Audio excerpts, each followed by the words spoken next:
ভাইজান, আপনারে না আইফোন আনতে কইছিলাম, আপনি কি ভুলে গেছেন? তুমি এত ব্যস্ত হয়েছো, দেখো না আমার বাপ জানে কত বড় লাগেজ আছে। এই লাগেজে যা কিছু আছে সব তো আমার জন্য আনছে, পাড়া প্রতিবেশীর জন্য তো আনে নাই।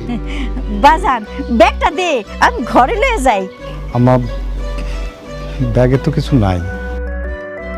কিছু নাই মানে? আম্মা, ওই দেশ থেকে আমি একেবারে চলে আইছি, আর কোনোদিন যাবো না। তুই সব কি করতেছিস বাপ? হব্বা, আমার একটা বড় রোগ হয়েছে। বিদেশের কোম্পানি আমারে ওইখান থেকে একেবারে পাঠিয়ে দিছে। বিমানের টিকিটটা ধরা দিয়ে কইলো তুমি যাও। আমি চলে আইছি। তার মানে তুই আর কোনোদিন বিদেশ যাইতে পারবি না? না আম্মা, আর যাইতে পারো না। হায় হায় রে, আমার তো সব শেষ। আমি এখন কই যাবো?